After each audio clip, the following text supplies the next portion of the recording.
I woke to a ceiling I didn't recognize, and the first clear thought that passed through me was this: they must have believed I wouldn't wake at all. The air still smelled of anesthesia, sharp and metallic, a smell I used to know well from my years as a nurse. But this time it clung to my skin, to my breath, to the ache in my abdomen. I tried to lift my hand, but it trembled like it no longer belonged to me. 74 years in this world, and my own body had finally decided to test how much weight my spirit could carry. A young nurse, far too young to hide her worry well, leaned over me and smiled as if she'd practiced it on the way in. "Mrs. Hayes, you came through the surgery. Everything went as expected." Everything except, perhaps, the part no one wanted to say aloud. I could see it in her eyes. A hesitation, a kind of apology forming before the words even had shape. "Your family has been here," she added quietly. "Your daughter signed some papers, and someone from the court stopped by this morning." Court. That word woke me more effectively than the oxygen line across my face. I forced my voice into the air, thin and raw. "What kind of court?" She hesitated again, and that told me more than anything else could. People hesitate when they know the truth will land like a stone. "A guardianship petition," she finally whispered. "Emergency guardianship. They filed while you were still in surgery." I stared at her, but the room seemed to lean away from me. Guardianship. My own 2 children, grown, capable, healthy, had gone to a judge while I lay unconscious and told him I could not be trusted with my own life, my own home, my own name. For a moment I wondered whether I'd misheard, whether she meant insurance or advance directives or something sensible. But no. The tremor in her voice made it clear. She wasn't mistaken. "They said you were no longer able to manage your affairs," she added, softer now, almost ashamed to repeat it. "I have lived through losing a husband, raising 2 children alone, 12-hour night shifts, and the quiet kind of grief that comes with being forgotten slowly. But hearing that my own flesh and blood stood before a judge and declared me unfit, something inside me cracked. Not loudly, not with drama, just a thin, precise line, the sort that never heals the same again. "When is the hearing?" I asked. "Tomorrow morning. The judge allowed a temporary evaluation. Someone came to assess you, but you weren't fully awake." "I'm sorry." In my mind, I could already see my daughter Caroline smoothing her hair in that clipped way she does when she wants to appear composed. My son, Peter, with that stiff politeness he uses when he's speaking to people he thinks are beneath him. They would have told the judge I was confused, forgetful, alone. They would not have mentioned that I balanced my own accounts, paid every bill on time, kept my house tidy enough to meet any nurse's standard. They would not have mentioned that I had walked myself into this hospital, steady as any woman my age has the right to be. The nurse adjusted my blanket. "Is there anyone you want us to call?" Yes, there was someone, but not them. Not the ones who hoped to wrap my life in legal restraints before I had even opened my eyes. My breath came slowly, carefully, as I gathered enough strength to speak. "Yes," I said. "Call Margaret Cole, my neighbor. Tell her I need my documents brought here. All of them." The nurse nodded and hurried out, grateful, perhaps, to be done delivering the truth. Alone in the room, I let my hands rest on the sheets. They still trembled. Maybe from the anesthesia. Maybe from the betrayal. Hard to say. At my age, pain blends together until you learn to name it by texture, not by cause. I stared at the window, the daylight too bright, too indifferent, and whispered, barely audibly, "They think I'm done. They think I won't fight." But I was awake now, and that changed everything. By evening, the room had grown quieter, the kind of quiet that settles not from peace, but from exhaustion. A soft hum came from the hallway, carts rolling, shoes whispering against tile, voices kept low for the sake of those who were fighting battles no one could see. I lay there, listening to all of it, letting the sounds remind me I was still in the world, still breathing, still mine. It must have been close to midnight when a woman I'd never seen stepped into my room. No introduction, no warmth. Just a clipboard, a stiff jaw, and the kind of gaze people use when they're evaluating livestock before an auction. She approached the bed with quick, clipped steps. "Mrs. Hayes, I'm conducting an emergency capacity assessment," she said, without looking directly at me. "Please stay awake and respond clearly." Her voice carried the absolute certainty of someone who had already decided what she wanted to find. I blinked slowly, gathering myself. "I just came out of surgery," I murmured. "Yes," she said. "All the more reason to determine your current level of function. I need to ask several questions." She positioned herself at the foot of my bed, like a judge presiding over a case that had already been won. I could feel how weak I was. My abdomen pulsed with every breath, my limbs heavy as wet cloth. It was hardly the moment to defend one's entire life. "What day is it?" she asked. The room swayed a bit. I searched for the memory, but the anesthesia still clouded my thoughts. I managed an answer, unsure if it was correct. She scribbled something. "And can you tell me your full address?" I repeated it carefully. My voice shook, but not from confusion. From anger I had not yet allowed to surface. "Still," she wrote, her eyebrow lifting slightly, as if even my correct responses were inconveniences. "Who is the current president?" I answered again. She paused, sighed softly, and glanced at her watch. "When you're home alone," she said, "do you ever feel unable to manage tasks or make decisions?" I looked straight at her. "No," I whispered. "I manage just fine. And yet your children reported increasing forgetfulness, confusion, and misplacing important documents." That made me turn colder inside. My children had been thorough. They'd prepared their story before the scalpel ever touched me. "That's not true," I said. She gave me a soft, patronizing smile, the kind used on elderly patients who insist they're fine when everyone around them claims otherwise. "Mrs. Hayes, many people your age have difficulty recognizing cognitive decline in themselves. It's normal." Normal. What an easy word people use when they want to take something from you while pretending to help. She asked a few more questions, none of them particularly meaningful, but all phrased as if the entire world balanced on my ability to answer quickly, perfectly, without the slightest hesitation, as if the fog of medication, blood loss, and pain could be interpreted only one way: incapacity. When she finished, she stood there a moment longer, tapping her pen against the clipboard. "The court will review my notes in the morning," she said. "If you have concerns, you may address them then, assuming you're well enough to attend." I didn't respond. I simply watched her walk out, neat and efficient, leaving behind the faint scent of disinfectant and inevitability. Once she was gone, I closed my eyes and breathed as deeply as my sutures allowed. There is a shame that comes with being evaluated like that, a quiet, cutting shame, even when you've done nothing to deserve it. I had spent my whole life caring for others, listening to their fears, comforting their families. And now I was the one being cataloged, judged, reduced to a list of symptoms someone else had invented for their own convenience.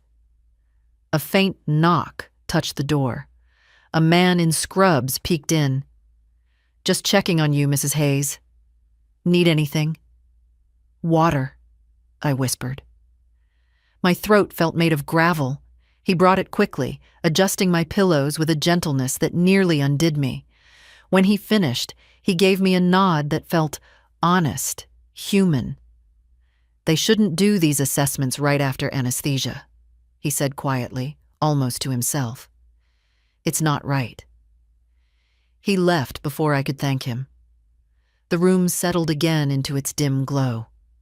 I took a sip of water, my hands trembling less now, and set the cup aside. Tomorrow they would look at that stranger's notes. Tomorrow they would decide whether my life still belonged to me. And as the monitor beside me ticked steadily in the dark, I made myself a promise. I would walk into that courtroom, no matter the pain. I would speak for myself, because no one else in that room intended to. Morning came in slow degrees, a pale light slanting across the floor, like it was unsure whether to step inside. I hadn't slept much. Pain has its own way of marking the hours, and betrayal has an even sharper one. By the time footsteps sounded in the hallway, two pairs, familiar in their rhythm, I knew who they belonged to. A mother knows the cadence of her children, even when she wishes she didn't. Caroline entered first, polished as ever. Her hair was pulled back tight, her blouse immaculate, her expression carefully arranged into concern. Peter followed, looking tired in the way people look tired after spending a night rehearsing excuses, not offering comfort. "Mom," Caroline said, leaning over me. You look better than we expected." There was something in her tone, a small disappointment tucked beneath the sweetness. I didn't comment. I simply watched her, my silence a thing she had never learned how to read. Peter set a paper cup of coffee on the table with a clumsy attempt at gentleness. "We wanted to check on you before the hearing," he said. "Make sure you understand what's going on." Oh, I understood. Maybe not the legal tangles, not yet, but the human ones. I'd seen them forming for years. Distance disguised as busyness. Politeness used like a shield. The kind of conversations that skirt around truth the way a cat circles a puddle. Caroline glanced at the door, making sure no one else was close enough to overhear. "Mom, this isn't personal. You have to know that. We just want to make sure you're safe." "Safe from what?" I asked quietly. She hesitated. That was the first crack. She hadn't expected a direct question, not from a woman who'd been cut open less than 24 hours ago. "Well," she began, choosing each word with the precision of someone picking a path through broken glass. "You've been struggling, forgetting things, leaving the stove on. You lost your purse twice in the last month." I looked at her, letting the silence stretch. "None of that happened," I said. She blinked too quickly. Peter shifted, uncomfortable, like he'd just realized he'd boarded a boat with a leak. "Mom," he tried, "we're not accusing you of anything, but we've been worried, and the hospital said—" "The hospital said I survived surgery," I interrupted. "Everything else, someone else said for them." Peter's jaw tightened. "You have to stop making this harder than it needs to be." There it was, the truth, flaring out from under his polished calm. Caroline stepped closer, lowering her voice. "Mom, the house needs upkeep. The bills are complicated. You shouldn't be dealing with those things alone anymore. Once the guardianship is in place—" She stopped. Too late. I heard it. The slip she hadn't meant to reveal. In place, not if granted. They'd planned everything before the operation. They had expected a signature, a stamp, a clean transfer of my life into their hands. They hadn't planned for me to wake clear-minded enough to listen. "What have you done to the house?" I asked. They exchanged a glance, one of those quick sideways flashes of shared guilt. The kind siblings develop early in childhood, perfected over time. Peter exhaled sharply. We changed the locks, only temporarily. We needed to secure things until you're stable. You changed the locks on my home while I was in surgery, I said. Mom, it's standard, Caroline insisted. The court prefers. No. I let the words settle, firm but not loud. The court didn't ask for that. You did. Neither of them answered. The door swung open suddenly, and the nurse wheeled in a tray I hadn't asked for. My children stepped back, their conversation interrupted, their expressions reorganized into something more neutral. We'll talk after the hearing, Caroline said, smoothing her blouse, as if neat fabric could cover crooked intentions. Peter lifted the coffee cup again, nudging it closer to me. Try to stay calm, okay? It's better for everyone if we handle this smoothly. They left quickly after that, their heels clicking with a purpose I no longer mistook for love. Once the door closed, the nurse studied me with a gentle concern my children had never mastered. Rough morning? She asked. I nodded. She adjusted my blanket and lowered her voice. The woman who evaluated you last night? She didn't mention your children changing the locks. That's not something the court requires. I know, I whispered. And for the first time since waking, I felt something steady rise inside me. Not anger, not yet, but a clarity that felt like the first breath after surfacing from deep underwater. They thought I was too weak to resist, too old to understand, too sedated to fight. But I was awake now, painfully awake, and there was a hearing waiting for me. I wasn't going to face it lying down. Margaret arrived just after sunrise, her footsteps announcing her long before she reached the doorway. Even in her late 70s, she moved with the brisk certainty of a woman who had spent a lifetime in courtrooms, where hesitation was a luxury no one could afford. When she stepped into my hospital room, she didn't look at my IV lines or the bruises along my arms. She looked straight at my eyes, searching for the part of me that hadn't been cut open. You should have called sooner, she said, setting her handbag on the chair. But I'm here now. That's what matters. It was the first moment since waking that I felt something close to relief. The documents, I whispered. She reached into her bag and pulled out a thick envelope. Everything from your desk drawer. Financial statements, your advance directive, the note you wrote about emergency decisions. Even the folder labeled Do Not Touch. I didn't peek. She paused, her mouth tightening. But someone else has. I felt my pulse jump. What do you mean? She sat beside the bed, lowering her voice. Your office window was unlocked. Papers were moved, subtly, but moved.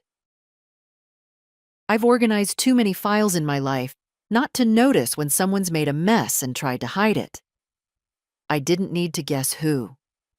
My children had always preferred to cloak their intentions in good manners and tidy explanations. But rummaging through my home, my desk, that was something new. Or perhaps not new, just finally visible. The guardianship hearing is scheduled for 9:30, Margaret said. Emergency docket. That means they're expecting minimal resistance. I looked at my hands resting on the thin blanket. Because they think I'm not capable. They hope you're not, she corrected. There's a difference. A nurse came in then, checking my vitals. She glanced at Margaret with a kind of quiet recognition, two older women reading each other's strength instinctively. When she left, the room felt sharper, the air clearer. I won't be able to stand long, I murmured. I'm still too weak. You won't need to stand long, Margaret said. You just need to show up. Capacity isn't measured by how fast you walk. It's measured by whether you understand what's being done to you. That struck something inside me, an ache deeper than the surgical wounds.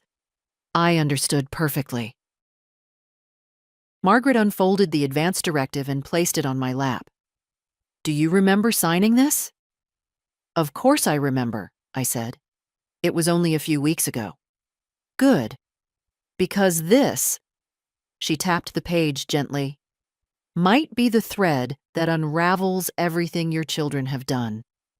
Outside the room, a cart rolled by, rattling with metal instruments. I listened, thinking of how many times I'd pushed such carts myself, how many patients I'd reassured in the same tone nurses were now using on me. Funny how life circles back, offering you a version of yourself you barely recognize. Margaret pulled out another paper. Now, this is the concerning part. They filed under emergency conditions. They claimed you were a danger to yourself. They submitted statements saying you were confused, unable to manage medication, forgetting conversations. A dull burn settled behind my ribs. All lies. Yes, but lies carry weight when repeated with confidence. Judges are tired. They see so many real cases of decline that they're primed to accept the familiar story. She reached for my hand. But you have history on your side. A clean record. No incidents. Bills paid. Mail sorted. Medical appointments kept. We'll bring everything. I looked at the envelope, thick with the proof of decades lived in order and quiet responsibility. Proof that should have never been necessary. And the assessment they forced on you last night, she continued, isn't standard. It shouldn't have happened so soon after surgery, but it's in the file now. We can't undo that.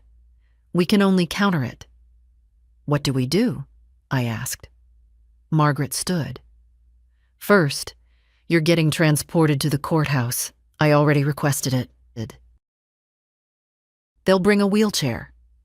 Today? My voice came thinner than I intended.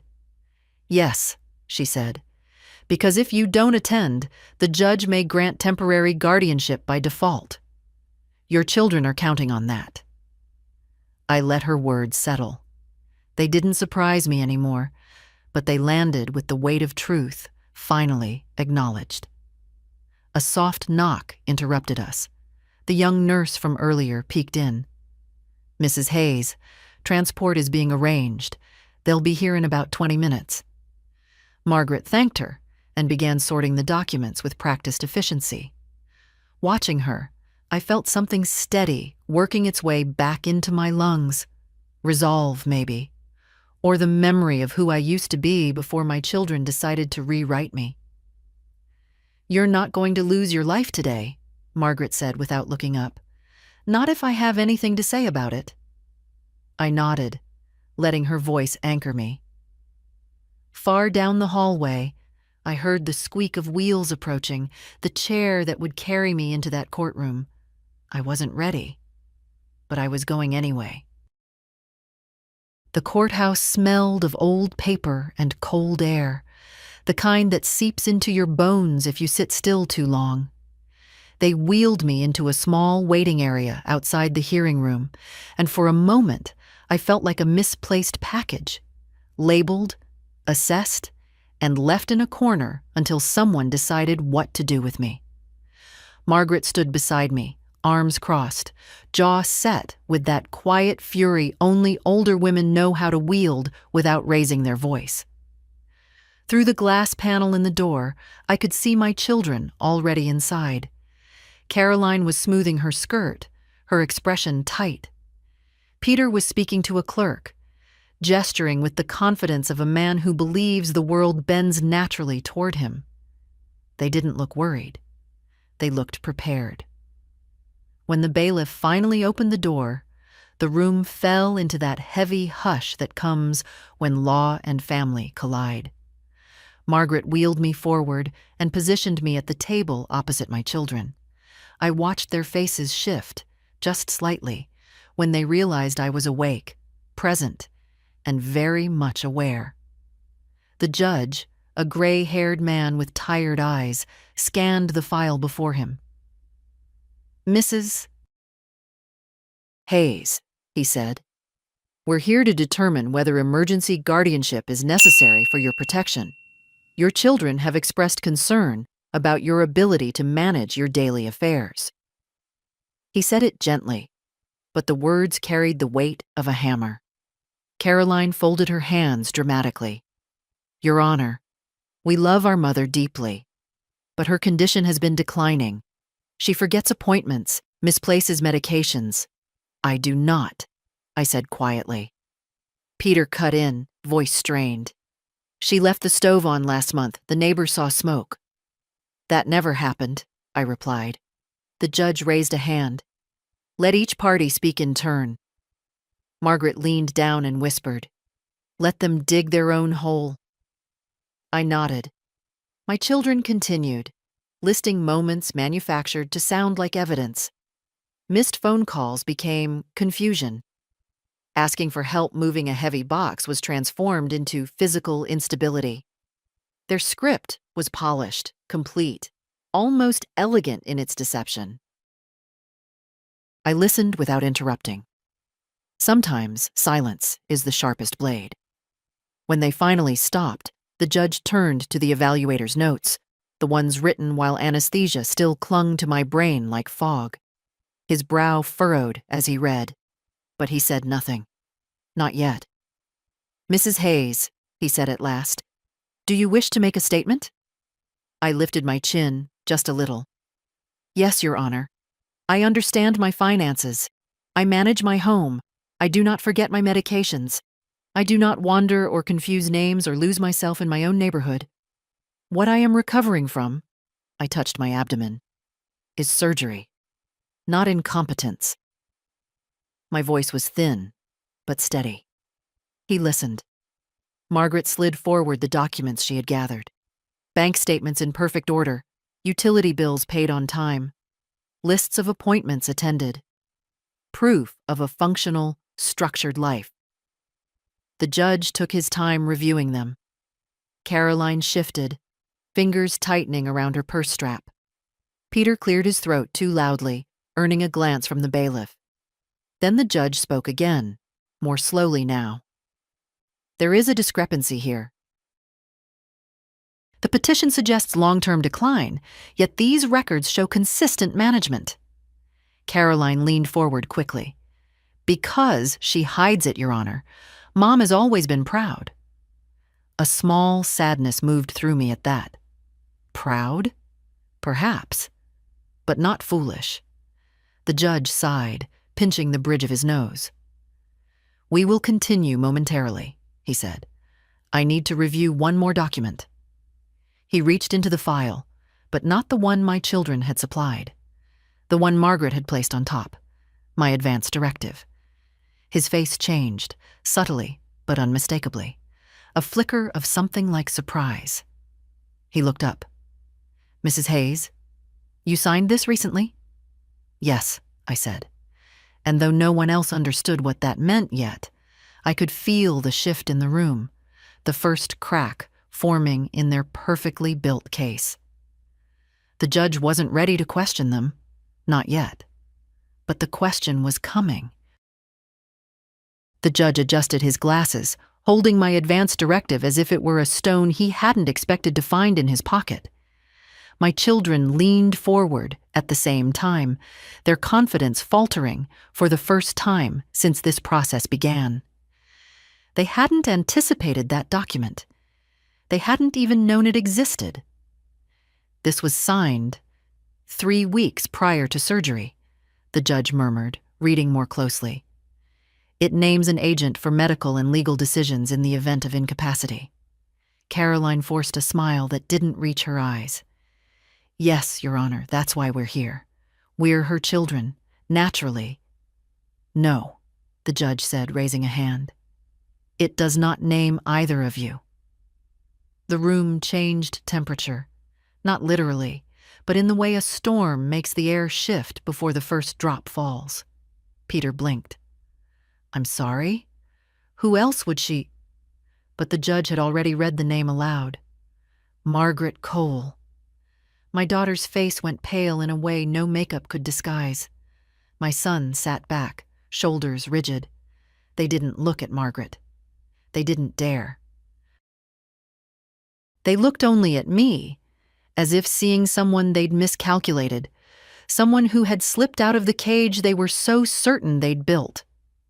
The judge continued, his tone now sharper, more alert. This directive states that Mrs. Hayes understood her wishes clearly at the time of signing. It also includes a note explicitly requesting that any petition for guardianship be reviewed with this document in mind. Margaret said nothing. She didn't need to. Everything she'd done for me in the past week, every quiet decision, every line she'd drawn, was now standing in that room without lifting its voice. Peter tried again, leaning forward, desperation fraying the edges of his voice. Your Honor, we didn't know about this. She must have been confused, misled. The judge interrupted. The signature is witnessed and notarized. Caroline swallowed hard. But she didn't tell us. Why wouldn't she tell us? There it was, the honest question, finally spoken, not because they cared, because they were afraid. The judge tapped the directive once, lightly, as if weighing the sound. Before I go further, I want to ask a direct question. He looked straight at me. Mrs. Hayes, when you signed this document, did you do so willingly and with full understanding of its meaning? Yes, I said. I wanted someone I trust to protect my wishes. And that person is not your children? I let the silence settle before answering. No, Your Honor, it isn't. Something inside me steadied as I said it. Not triumph, not bitterness, but a quiet recognition of the truth I had lived with for years. The judge nodded slowly, leaning back. Then I must reconsider the basis of this petition. Emergency guardianship requires evidence of harm, incapacity, or risk. At present, all I see are allegations unsupported by documentation. Caroline's voice cracked. But she's not the same, Your Honor. She's weaker. She's forgetful. I am recovering from surgery, I said calmly. Peter's hand tightened around the edge of the table. We're trying to help her. No, Margaret said for the first time, her voice low and clear. You're trying to control her. The judge cleared his throat. I will ask one more question. He looked at my children now, not unkindly, but without the indulgence they had expected. Why was the petition filed while their mother was in surgery? Both of them froze. It was the question they didn't prepare for, the one they never imagined would be asked in a room where they expected only agreement. Peter opened his mouth first, but whatever excuse he intended died before it formed. Caroline tried to recover, voice thin and defensive. We thought it was the safest time, Your Honor. She wouldn't be stressed by the process. The judge stared at them for several seconds, long enough for their explanation to collapse under its own weight. Then he set the file aside. I've heard enough, he said. Margaret placed a hand gently on the back of my wheelchair, grounding me, and I exhaled slowly, feeling that thin thread inside me pull tighter, stronger. The hearing wasn't over. There were still procedures, signatures, formalities ahead. But the balance had shifted, and everyone in the room knew it. The judge lifted the advance directive again, studying it with the quiet concentration of a man who had finally found the thread that explained the entire unraveling. My children watched him with a shared, dawning fear, like two people discovering the ground beneath them was not stone, but thin, cracking ice. Given this document, the judge said, tapping the corner, the court must defer to the agent designated by Mrs. Hayes unless evidence proves she is incapable of fulfilling the role. His gaze moved to Margaret. Peter's mouth fell open slightly. Caroline stiffened so sharply, her necklace shifted against her collarbone, with a soft click. "Your Honor," Caroline said, her voice trembling with the effort to stay controlled. "This makes no sense. She barely knows Margaret." "We've lived next door to each other for 23 years, Margaret said evenly. "Your mother asked for my help because she trusted me not to interfere with her independence." Caroline blinked rapidly, caught off guard by the simple truth. "But we're her children." "And yet," Margaret replied, "you filed for guardianship without her consent, changed the locks on her home, and attempted to restrict her access to her own property." The judge looked at my children again, this time with a deeper gravity. "Is that accurate?" Silence. A silence that said more than any denial could. Finally, Peter muttered, "We were trying to protect her." "From what?" the judge asked. "The surgery she consented to? The home she maintains? The bank accounts she manages without error?" No answer. The judge leaned back, shoulders relaxing as if the entire puzzle had finally arranged itself. "This petition claims urgent risk," he said. "But I see no evidence of risk, only assertions contradicted by financial records, medical documentation, and this advance directive." He closed the file with a deliberate, final sound. "I am denying the petition in full." Caroline gasped softly. Peter's jaw clenched, his face darkening as the meaning settled over him. Not only had they failed, but the failure was now a matter of public record. My heart, weak as it was, steadied itself against my ribs. The judge continued. "Furthermore, I am issuing a temporary protection order preventing either petitioner from accessing Mrs. Hayes's property, accounts, or personal documents until the matter is fully reviewed." It was not vengeance. It was justice catching up to the truth. "Your Honor!" Peter tried, but the judge held up his hand. "The court takes attempts at inappropriate guardianship very seriously. You may not use the legal system as a means to override a competent adult's autonomy." Caroline's composure finally cracked. Her voice came thin, almost pleading. "We thought we were doing the right thing." The judge sighed, not cruelly, but with the weary understanding of a man who had seen this story too many times. "Mrs. Hayes is the only person in this room who has not attempted to speak over someone else's life. Perhaps respect should begin there." He turned to me. "Mrs. Hayes, you are free to leave. The court recommends follow-up medical evaluations purely for your recovery, not your capacity." I nodded, unable to speak past the tightness in my throat. Margaret placed a steady hand on my shoulder.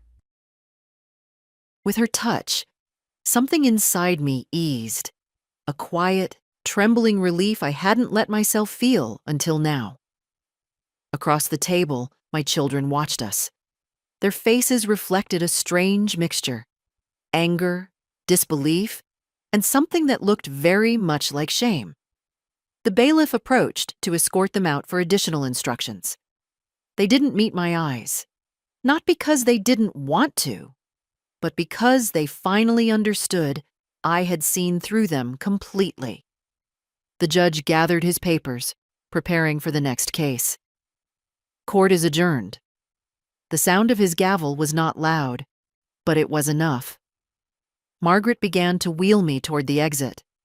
The hallway outside felt cooler, brighter, almost too bright for the weight of what had just happened. But I welcomed the light all the same. I had walked into that courtroom afraid, unsure, trembling from pain. I was leaving with something I hadn't felt in a long time. My life was still my own. The ride back from the courthouse felt longer than it truly was, the kind of slow return that leaves space for thoughts to gather in unwelcome corners. Margaret sat beside me in the transport van, her hands folded neatly in her lap, but her presence was solid enough to keep me from drifting into the exhaustion tugging at my edges. I didn't speak. Neither did she. Sometimes silence is the most respectful companion. When we reached my house, the driver helped me to the walkway. Margaret unlocked the new padlock the court officer had installed, the key clicking sharply in the quiet morning. The sound echoed in my ribs. I had always trusted that door. Now it felt like something had been taken from it and not yet returned. Inside, the air was still. Too still, as though the house itself had held its breath while I was gone. Margaret walked ahead of me, her steps careful but purposeful. She scanned the living room the way a lawyer reads a document, once for facts, once for intent. I didn't need her to say it. I saw it too. My home had been touched. Not violently, not obviously, but with the subtle fingerprints of people who believed they had already won. My desk chair was moved. A drawer left slightly ajar. A framed photo angled differently on the shelf. It wasn't the objects themselves, it was the certainty behind them, the casual entitlement of hands rummaging through a life they thought had already become theirs. "They've been here more than once," Margaret murmured. They were preparing for control. I lowered myself carefully into an armchair, feeling the weight of what almost happened settle onto me. "They didn't even wait," I said softly. "They didn't wonder how I was. They went through my things before the surgeon stitched the last suture." Margaret looked at me then, not with pity, but with the kind of understanding that feels like a hand placed quietly on the heart. "They acted out of greed, not love. Don't excuse it." I nodded, though a part of me still wanted to. Old habits linger. Mothers learn to forgive insults before the lips that delivered them have cooled. But this time, forgiveness felt like a door I had no intention of opening. I shifted slightly, the surgical pain reminding me of its presence, and scanned the room more closely. My knitting basket was overturned, its contents stuffed back carelessly. A folder that had sat untouched for years was now on top of the cabinet. My financial notebook lay half-buried under mail that wasn't even mine. They had walked through my life as if surveying property. A tightness formed in my chest. Not panic, not sorrow, but a steady, deliberate anger, as clean as a sharpened edge. It did not come loudly. It came like understanding. "I'll need to change everything," I said. "Accounts, locks, access." "You will," Margaret replied, "and I'll help you. But first, you rest." I looked around my living room, the place where I had mended clothing, written holiday cards, folded blankets for grandchildren who stopped visiting years ago. It should have felt like home. Instead, it felt like a room recovering from intrusion. I closed my eyes for a moment, letting the quiet hold me. When I opened them again, I wasn't confused or afraid. I was steady. Steady enough to know that losing trust in your own children is a wound nothing truly heals, but steady enough, too, to know that I could still protect what remained of my life. The house was silent, but I wasn't. By afternoon, the pain from the surgery had settled into a slow, persistent throb, present, but no longer sharp enough to cloud my thoughts. Margaret insisted I rest, but I didn't want to lie down. Rest felt too close to surrender, and I had surrendered more than enough already. Instead, I sat at my kitchen table, the familiar wood beneath my palms reminding me that this place, despite everything, was still mine. Margaret laid out the documents she'd retrieved, arranging them into tidy stacks. "Your financial advisor can meet with us over video," she said. "He offered to join in an hour." I nodded. I hadn't spoken to Daniel Winters in months, not from neglect, but because my accounts never required fussing. I lived modestly, had no debts, and kept things simple. That simplicity had always been my shield. Now it would have to become something sturdier. When Daniel's face appeared on Margaret's laptop, he looked genuinely relieved to see me upright. "Mrs. Hayes, I heard about the petition. I'm glad you're all right." "All right is a generous term," I replied. "But I'm here." He cleared his throat. "I reviewed your accounts after receiving Margaret's call. There have been multiple attempts to access your online banking profile in the past week." My stomach tightened. "From whom?" He hesitated, just long enough to confirm what I already suspected. "The attempts were made using security questions only your children would know. Birthplaces, school names, your mother's maiden name." Margaret exhaled slowly, her expression darkening. "They were preparing to take everything," she said. Daniel nodded. "If the guardianship had gone through, the bank would have transferred authority immediately. They preemptively tried to guess access pathways, likely expecting the court to finalize the petition quickly. It was one thing to imagine betrayal. It was another to see its fingerprints in a bank's digital logs. "What do we do now?" I asked, keeping my voice steady. "We lock everything," Daniel said. "Every account gets new authentication, new passwords, and new security questions. We set monitoring alerts. And," he added gently, "we freeze any joint access, even emergency contacts. For now, no one but you and me will be able to move a cent." I nodded again. It should have hurt more to sever those ties. It didn't. For years, I believed that giving my children financial access, informal though it was, meant trust, support, connection. Now I saw it clearly for what it had become, a quiet invitation to be taken for granted. While Daniel walked us through each step, Margaret took notes. She was meticulous, patient, unshakable. I felt my world stabilizing one careful measure at a time. When the call ended, I sat back slowly, letting the room come into focus around me. The kettle on the stove, my worn recipe box, the faint smell of lavender from the sachet in the cupboard. Familiar things, unchanged, untouched. "They wanted more than guardianship," I said softly. "They wanted control." Margaret placed her hand over mine. "They wanted to replace your independence with their convenience." I looked down at our hands, hers steady, mine thinner than I remembered, but no longer shaking. "We've secured the accounts," she said. "Next comes the legal part. We'll make it impossible for them to try this again." I breathed out, slow and long. The betrayal was real, yes, but so was the clarity it left behind. And clarity, I was learning, was a kind of strength I hadn't used in years. Evening light was sliding through my living room windows when the knock came, sharp, hurried, and practiced in its impatience. Margaret was still sorting documents in the kitchen, but she looked up at me, waiting for my signal. I didn't need to speak. I simply nodded. I already knew who stood on the other side. When I opened the door, Peter stepped in without waiting to be invited, the way men do when they believe they still hold authority. His face was contorted with something halfway between anger and disbelief.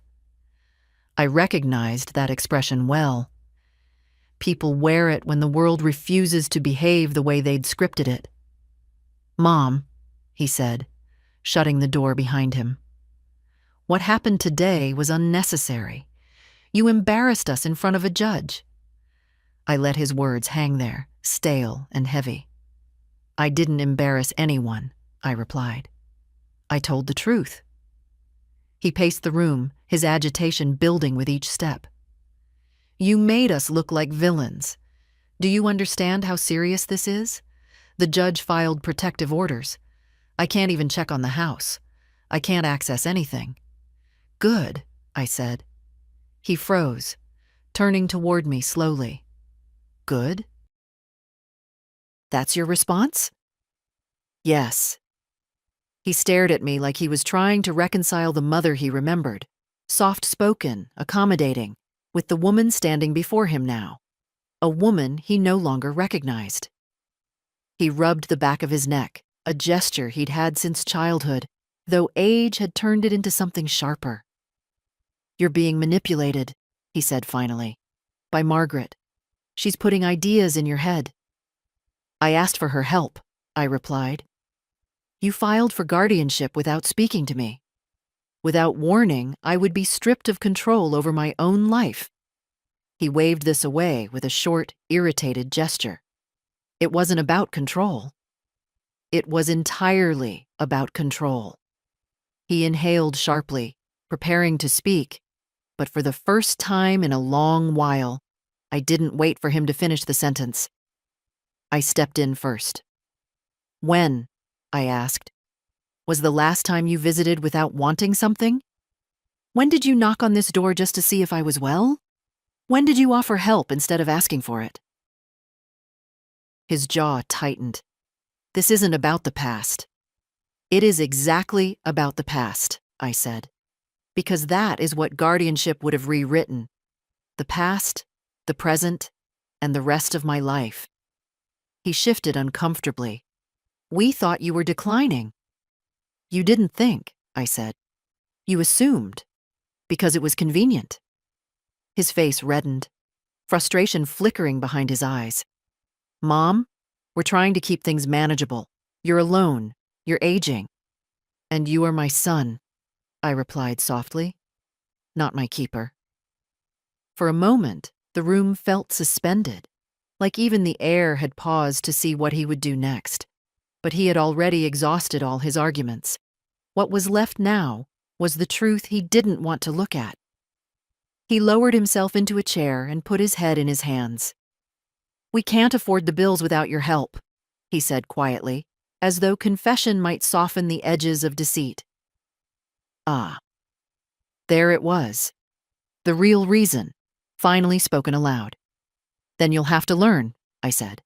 He lifted his head, eyes widening. "You can't leave us like this." I folded my hands gently in my lap. "I'm not leaving you. I am simply refusing to be used." For a long time, he didn't speak. Then he rose slowly, as if carrying a weight he didn't want to acknowledge. "When you're ready to be reasonable," he said, "I'll come back." I met his gaze, clear and steady. "I'm already reasonable. That's the part you can't accept." He didn't respond. He simply walked out, letting the door close behind him with a softness that felt strangely final. Margaret stepped into the doorway after he left. "You handled that well," she murmured. I exhaled, feeling a tremor work its way through me, not fear, but release. "I didn't want to hurt him," I said. "You didn't," Margaret replied. "You told him a truth he didn't want to hear. That's different." I rested my hands on the armrests, feeling the weight of the day settle quietly around me. For the first time in years, I had spoken without shrinking, and I wasn't sorry. Caroline arrived the next morning without calling first, which was unlike her. She usually scheduled her emotions the way she scheduled her meetings, tightly, precisely, always with an exit strategy. But this time, when I opened the door, she stood there with wet eyes and a stiffness that betrayed how hard she was working to hold herself together. "Mom," she said, her voice already trembling. "Can we talk?" I stepped aside. She entered slowly, as though the air inside my home might accuse her the moment she crossed the threshold. She looked around, not at the objects, but at the silence. Margaret wasn't here this morning. It was just the two of us, and the quiet was heavy enough to make her swallow twice. She sat on the edge of the couch, hands clasped so tightly her knuckles whitened. "I didn't sleep," she whispered. "I kept replaying the hearing. I kept thinking, you must hate us."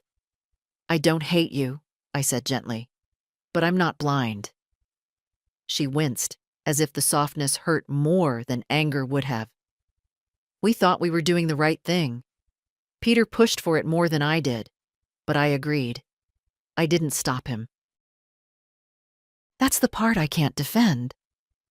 I took the armchair across from her, lowering myself carefully. My abdomen still pulled when I moved, a reminder of how vulnerable I'd been when my own children made their plans. Caroline looked down at her hands. You've always been so strong, Mom. You never asked for anything. That made it hard to know when you needed help. I asked, I said quietly, just not with words. She blinked, confused. For years, I continued, I needed understanding. I needed company. I needed to feel like more than an obligation that could be postponed or arranged around your schedules. Her mouth opened slightly. I could see the truth settling in her, slow and uncomfortable. I didn't know you felt that way. Because you didn't ask, I said. And I didn't force you to look. Her eyes glistened, tears catching the light. Mom, we weren't trying to hurt you. But you did, I replied. Not harshly, not accusingly, but with the simple weight of fact. You walked into a courtroom prepared to take my life from my hands, not to help me, to control me. You decided I was easier to manage if I couldn't disagree. Caroline pressed a shaking hand to her forehead. It sounds awful when you put it that way. It is awful. She dropped her hand and stared at me. For the first time in years, she wasn't looking past me or around me. She was looking at me, at the mother she had slowly turned into a background figure, at the woman she assumed would always understand, always adjust, always make room for her priorities. I thought, she whispered, that if we handled things, it would take pressure off you. No, I said. It would take pressure off you. Don't confuse the two. A long silence followed. Not tense, just honest. A silence where truth finally had room to sit without being pushed aside. After a moment, she reached for a tissue from her purse, dabbing her eyes. I'm ashamed, she said. Truly. I nodded. You should be. She let out a breath, shaky and thin. Can we fix this? Not today, I answered. And not by pretending it didn't happen. Trust isn't repaired by promises. It's repaired by changed behavior. She nodded slowly, absorbing every word as though they were heavier than they sounded. I want to try, she whispered. I know, I said. But understand something, Caroline. I won't bend myself in half again to make it easier for you to change. She looked down, tears dripping onto her wrist. I'm sorry, Mom. I believed she was, but apology alone was only the beginning. She didn't stay long after that. When she stood to leave, she hesitated at the doorway, waiting to see if I would offer comfort the way I always had. I didn't. Not out of cruelty, but out of necessity. She left quietly. And for the first time, the silence that followed felt like space I needed, not space I feared. The next days passed in a kind of steady, deliberate rhythm, each hour bringing something back to me that had been quietly taken. Strength, clarity, ownership. The house felt different now, as though it were slowly returning to its original shape after being bent by someone else's hands. Margaret visited every morning with a thermos of tea and a legal pad already half filled with notes. She was tireless in a way only older women can be, slow in movement, sharp in purpose. We're going to make this permanent, she said one afternoon as we sat at my kitchen table, the late sun warming the wood. Not just the bank freezes, not just the protective orders. Something stronger. I knew what she meant before she said it. An irrevocable trust. She nodded. Once it's established, Your children won't be able to petition for guardianship again under the guise of financial concern. Your assets will be managed exactly as you designate. No interference, no access. I rested a hand on the table, feeling the grain press gently against my palm. And they'll know? They'll know enough, she said. The rest doesn't concern them. It struck me then. How much of my life I had spent worrying about their comfort, their expectations, their feelings. And in return, they had not spent a single breath worrying about what stripping me of autonomy would do to mine. My heart ached, but not from longing, from clarity. The attorney arrived later that week, a soft-spoken man with silver hair and patient eyes. He greeted me with the kind of respect many reserve for younger, wealthier clients, but he gave it freely, without question. After reviewing the situation, he laid out the structure of the trust. Assets transferred, instructions fixed, access restricted. You will remain in full control, he said. Margaret becomes your successor trustee. Only if you become incapable, and only under medical confirmation from 2 independent physicians. I looked at Margaret then. She simply nodded, her eyes steady. No triumph, no eagerness, just loyalty offered without noise. We signed the documents at my dining table, the pen gliding across paper with the soft, decisive sound of a chapter turning. Each signature felt like a quiet reclaiming. This is mine, and this too. When we finished, the attorney gathered the papers with a small, satisfied nod. It's done, he said. Legally permanent. A strange stillness settled over me, almost like grief, but gentler. An acknowledgement that something had ended. Not my relationship with my children, that had fractured long before.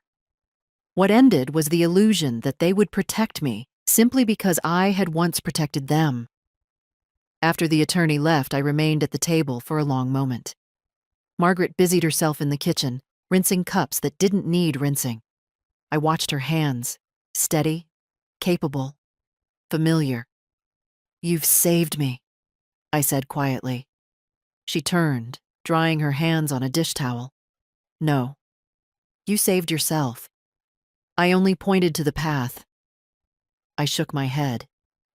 I wouldn't have had the strength. Strength isn't loud, she said. It's choosing to go on with your dignity intact. Her words settled deep, the way truth does when spoken without intention to impress. Outside, a light breeze stirred the branches near the window. Shadows shifted across the floor, soft and unthreatening. For the first time in weeks, I felt something inside me loosen. Not hope exactly, but a kind of peace that comes only when a woman stops waiting for others to choose her safety. The trust was complete. My life, what remained of it, was mine again.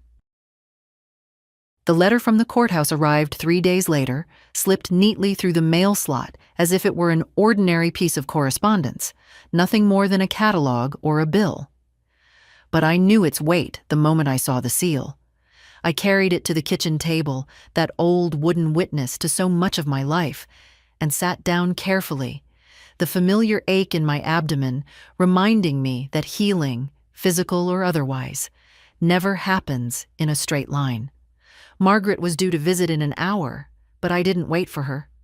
Some things a woman must face alone, even at 74, especially at 74. I opened the envelope. The paper inside smelled faintly of toner and cold air. The judge's signature sat at the bottom in looping strokes, firmer than I expected. The content was brief, official, and without embellishment. The guardianship petition dismissed, the protective orders upheld, the file marked as resolved. But it was the final paragraph that caught my breath. An observation, almost gentle, in the judge's measured tone. The court acknowledges Mrs. Hayes's autonomy and the clarity with which she articulated her wishes. She retains full capacity and should be afforded the dignity of self-determination without interference. Dignity, autonomy, words so straightforward, yet so rarely given freely to women my age. I laid the letter flat on the table and smoothed the creases with my fingertips. My hands looked older than they felt, thinner, more lined, the veins more pronounced. But they did not shake. Not this time. Across the kitchen, the morning light touched the edges of the cabinets, warming them slowly. I watched it move, soft and steady, and thought of how close I had come to losing everything that made me myself, not because my body failed me, but because the people who should have defended me decided instead to rewrite me into someone helpless. For years, I excused small cruelties. I filled the silence when they didn't call. I softened my needs so theirs could stand tall. I tried to be easy, agreeable, convenient, and in doing so, I disappeared in their eyes.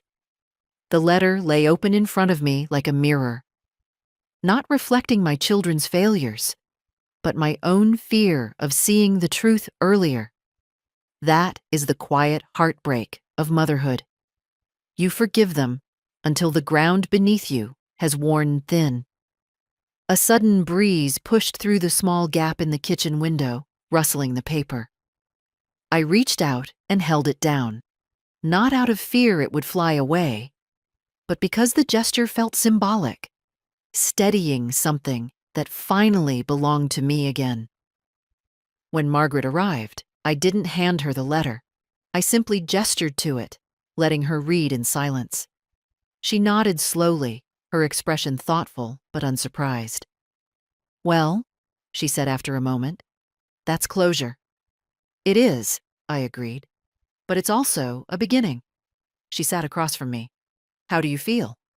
I took a breath, deep and unhindered.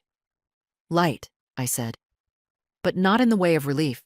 More like, the air finally matches my lungs. Margaret smiled at that, a small, approving smile. "You've earned that." I folded the letter, not carefully, not ceremoniously, but with the quiet confidence of someone who no longer fears it being needed again. I placed it in the drawer beside the stove, where I keep things I refuse to lose track of. Outside, a car passed by, slow on the residential road. The world was moving again, at its own unremarkable pace. But something in me had settled. Something firm. Something necessary. The case was closed. And so was the door I'd been afraid for too long to lock. 2 days after the letter arrived, I found myself waking before dawn, long before the neighborhood stirred. The house felt still, not tense, not guarded, simply resting, as though it too had released something it had been forced to hold. The pain from the surgery was dull now, manageable. My legs were steady enough to carry me without fear of folding beneath me. And somewhere inside, a quiet resolve had settled, patient and unmistakable. "I think it's time," I said aloud to the empty room, surprising myself with the firmness in my voice. Margaret arrived shortly after breakfast, her coat buttoned against the chill, her hair neatly pinned as always. When she saw me dressed and sitting near the front door, she studied me for a moment, then nodded. "You're ready?" "Yes," I said. "I want my own words in the record, not theirs." We drove to the courthouse in her old sedan, the heater humming unevenly, the windows slightly fogged. I watched the familiar streets pass by, quiet houses, trimmed hedges, the bakery where I used to buy cinnamon rolls for my children when they were small. I wondered whether either of them remembered those mornings. I doubted it. Childhood memories often fade gently for the child, but remain vivid and sharp for the mother. When we reached the courthouse, Margaret walked beside me, not touching my arm unless I needed her to. Respect, I've learned, is often just the right amount of distance. Inside, the building felt less intimidating than before. The echo of footsteps didn't unsettle me. The fluorescent lights didn't wash me out. I wasn't here to defend myself today. I was here to speak. We stopped at the clerk's desk. The young woman behind it recognized my name immediately. The case had stirred more conversation than I expected. She gestured toward a quiet corner with a small writing table. "You may submit your statement here, Mrs. Hayes. Take your time." Time was something I had learned to hold with care. I sat, adjusted my glasses, and set the pen to the paper. The words didn't rush from me. They came steadily, the way truths come once they've had years to sharpen.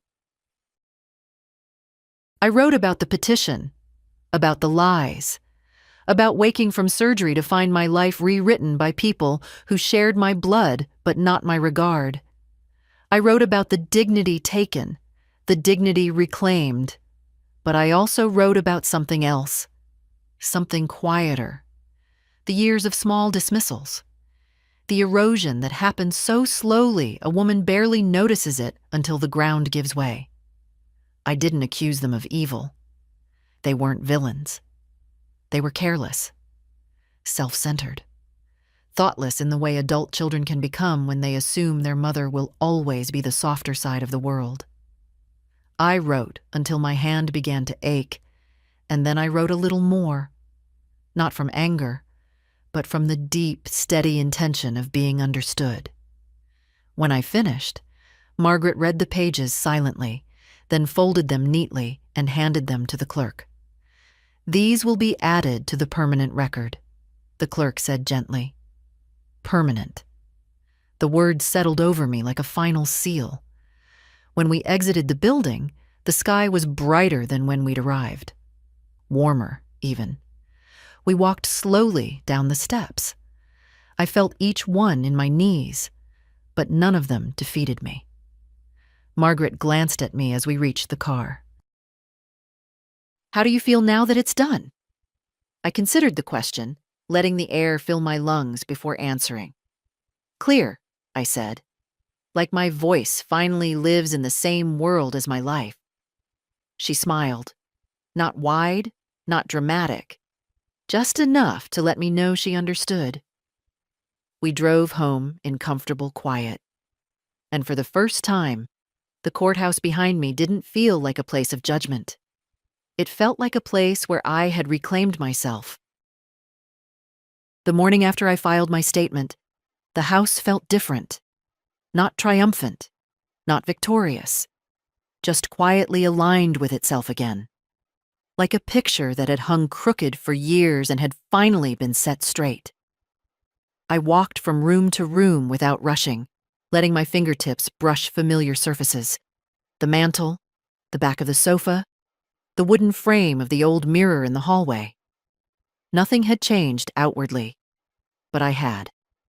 And somehow, that was enough to make every corner feel newly my own. I brewed tea the way I always have, slowly, with the patience age so generously demands. As the kettle warmed, I opened the curtains and let the early light spill across the kitchen floor. Dust motes drifted through the beam, unhurried, as if they too had understood that nothing in this house needed to brace itself anymore. Margaret stopped by mid-morning with a basket of apples and a quiet smile. She looked at me the way people look at someone who has walked through a storm and come out on the other side still standing, still breathing, still herself.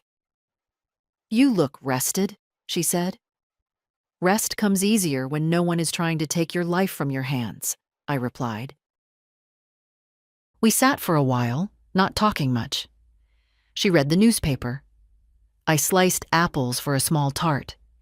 It was a comfortable silence, the sort that doesn't ask for anything. When she left, she squeezed my hand gently and told me to call if I felt unsteady. I told her I would, though we both knew I wouldn't need to, at least not for the reasons she meant. In the afternoon, I stepped outside onto the porch. The air held the faint chill of early evening, but the sun still lingered on the tops of the hedges. I lowered myself into the rocking chair that had belonged to my husband. The wood creaked familiarly beneath me. I closed my eyes and let the rhythm carry me. Forward, back, forward again. For a long time, I listened to the small sounds of life around me. A dog barking 2 houses down, a child's bicycle rattling on the pavement, leaves brushing each other in the wind. Everyday noises, ordinary things. How precious they felt now, untouched, unclaimed by anyone but me. I thought about my children, not with anger, not even with grief, but with a kind of quiet acceptance. They had made their choices. I had made mine. Maybe one day they would find their way back to something resembling respect. Maybe not. But I no longer needed to wait for that possibility. Some bridges must remain standing even when they're rarely crossed. Others must be closed to keep the ground beneath you safe. As the sun dipped lower, I opened my eyes and let the evening settle around me. The world didn't feel smaller, as I'd once feared it might. It felt clearer, defined, mine. I lifted my teacup, took a slow sip, and let the warmth linger. A woman spends so much of her life pouring herself into others that she forgets how steady her own hands can be when she finally holds something meant for her. My dignity, my voice, my life, returned quietly, without ceremony, but returned all the same. If you're reading this, whoever you are, wherever you are in your own years, remember this one truth. Don't let anyone decide the shape of your life for you, not even the ones who call you family.